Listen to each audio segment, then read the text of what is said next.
Livorno adalah antitesis industri sepak bola modern. Sikap supporter klub Italia itu yang kiri mentok menjadi lawan ideologi kanan ekstrim yang sedang menguat di kancah politik Eropa. Jangan lupa tekan tombol subscribe dan lonceng untuk mendapatkan notifikasi dari Epic Football. Perang nuklir tak bisa dihindari lagi, umat manusia akan jadi korban. Perang nuklir bakal menghancurkan kekayaan kebudayaan umat manusia, hal ini sangat mungkin terjadi. Perang nuklir akan menciptakan neraka di bumi, tapi satu hal yang pasti, perang nuklir tak akan sanggup memusnahkan komunisme. Kalimat ini dilontarkan pada 1962. Pernyataan tersebut diucapkan seorang pesepak bola berdarah campuran Italia-Argentina, Homero Romulo Cristalli Frasnelli. Orang tak banyak mengenal lelaki dengan nama sepanjang itu. Dia sendiri lebih kondang dengan nama samaran Je Posadas. Saat dia mengucapkan pernyataan bombastis itu, Piala Dunia tengah digelar di Chile, tak jauh dari perbatasan negara asalnya Argentina. Posadas meninggalkan kenangan manis di Argentina. Namanya selalu disebut saat supporter Argentinos Juniors bernostalgia. Meski cemerlang di lapangan hijau sebagai penyerang tengah, Posadas meninggalkan karirnya di klub demi mendalami politik. Kalau dipikir-pikir memang aneh. Sebagai sebuah cabang olahraga yang kental dengan kelas pekerja, sepak bola ternyata tak terlalu akrab dengan sosialisme. Kalaupun ideologi itu diadopsi, yang merasuki sepak bola bukan jenis sosialisme ramah. Yang kerap terjadi adalah oplosan sepak bola dengan bentuk sosialisme yang sangat militan. Posadas, salah satu pesepak bola paling kiri sepanjang abad 20, tak menemukan banyak teman sepemikiran, bahkan di antara sesama atlet yang setuju pada cita-cita ideologi kiri. Dari segelintir orang yang sepaham dengan Posadas, mereka jenis yang sangat gigih mengamalkan ajaran komunisme. Bertahun-tahun setelah pengaruh Posadas meredup dalam gerakan kiri global, Paul Breitner yang terinspirasi Posadas membawa buku Posadas soal ajaran komunis ke lokasi latihan skuad timnas sepak bola Jerman Barat. Gagasan Posadas lantas menyebar ke klub atau akademi pelatihan sepak bola lain di Eropa, walau tak sampai jadi fenomena sosial. Kau bisa kok menjadi komunis sekaligus orang yang menyukai sepak bola. Dari sekian klub yang menggabungkan komunisme dan sepak bola, ada satu memilih terus bertahan sampai sekarang, meneruskan semangat Posadas. Bahkan setelah Uni Soviet dan Blok Timur bubar jalan, sebuah wilayah di Italia masih mengamalkan perkawinan antara olahraga dan nilai perjuangan kelas. Kota yang dimaksud adalah Livorno, dan kesebelasan yang secara struktural resmi menganut komunisme garis keras bernama AS Livorno. Satu hal yang membedakan Livorno dari klub-klub kiri lainnya di Eropa adalah praksis ideologinya yang sangat serius. Livorno tak sekedar mengibarkan bendera merah di lapangan. Penggemar AS Livorno tak berniat cari sensasi seperti supporter St. Pauli yang sering memakai topeng Guy Fawkes. Mereka juga tak berusaha politically correct kayak supporter Glasgow Celtic. Terinspirasi oleh Posadas, segenap pendukung Livorno tak mau mengamalkan komunisme setengah-setengah. Livorno adalah klub yang tiap tahun merayakan hari lahir Joseph Stalin, mendiang diktator Uni Soviet dengan koreografi tifo yang khas. Mereka menjembrengkan spanduk penghormatan ketika Hugo Chavez meninggal. Penggemar Livorno pernah dengan lantang menyanyikan Silvio Pedofilo sepanjang laga melawan AC Milan, klub kaya milik Silvio Berlusconi, mantan PM Italia korup yang pernah tersangkut skandal seks dengan anak di bawah umur.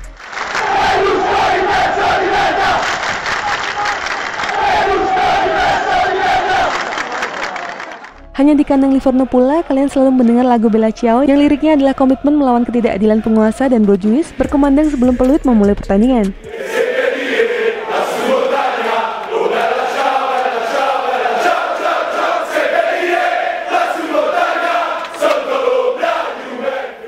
Livorno satu-satunya klub yang supporternya menggelar momen menghentikan cipta, bukan untuk mengenang 17 tentara Italia yang gugur di Syria saat invasi Irak 2003, melainkan buat warga sipil yang tewas dalam perang tersebut.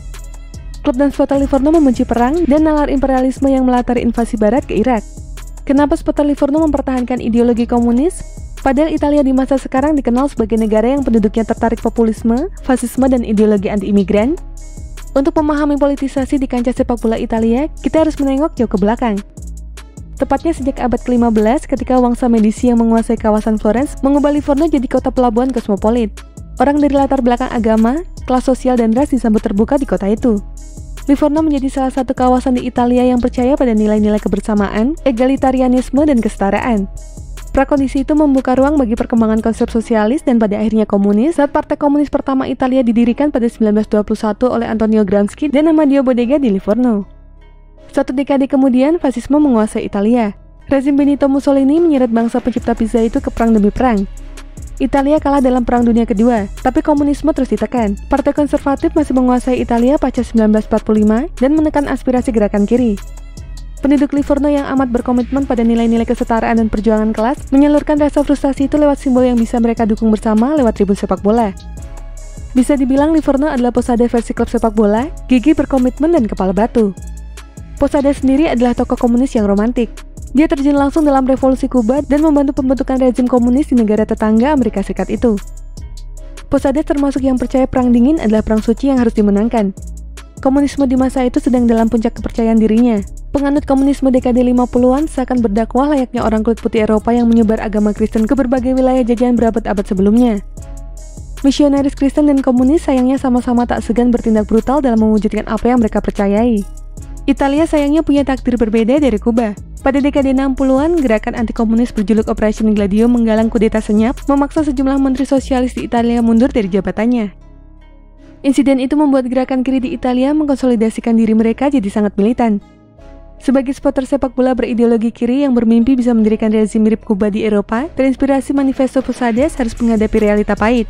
Mereka mengubah obsesi mewujudkan egalitarianisme lewat lapangan hijau. Tak ada satu gerakan kelas pekerja di Italia yang tak melibatkan sepak bola. Imbasnya politik pun merasuk ke stadion.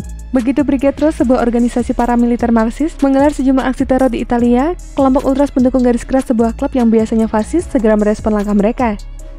Lekatnya sepak bola dengan idealisme tertentu juga tampak pada pakaian yang dikenakan para supporter.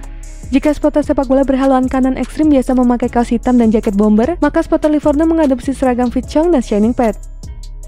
Dalam sekejap, stadion-stadion sepak bola di Italia dipenuhi atribut khas Brigade dan Komando. Jika kalian berkunjung ke Armando Picci, stadion kandang Livorno saat ini, dress code pendukungnya yang kiri banget masih sangat mudah dijumpai, apalagi di kalangan penggemar garis keras di Kurva Nord. Supporter Livorno jelas tak sekedar berkutat pada kekerasan. Mereka berkomitmen membangun jejaring dengan kelompok-kelompok sayap kiri dan progresif seluruh dunia.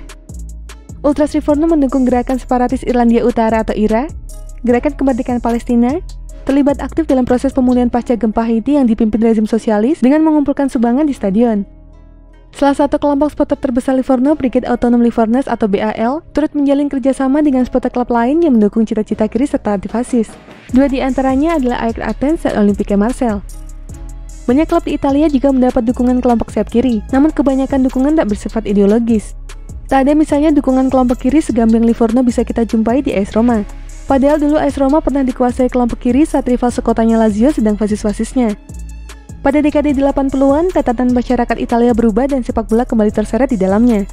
Selama dekade tersebut, neoliberalisme menguatkan cengkramannya, sementara sentimen negatif terhadap para imigran memicu perubahan drastis dalam landscape politik di Italia. Seperti sebelumnya, kelompok-kelompok ultras membebek.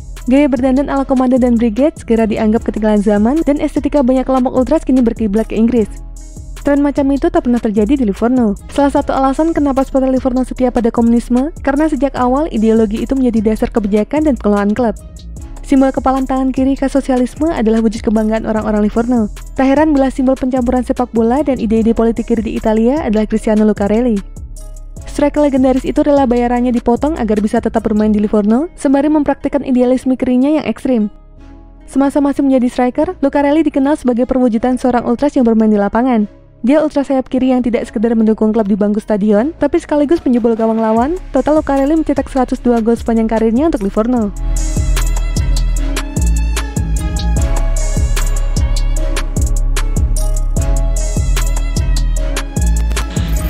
Dan itulah informasi mengenai dunia sepak bola dari Epic Football. Jangan lupa untuk like, share, dan subscribe.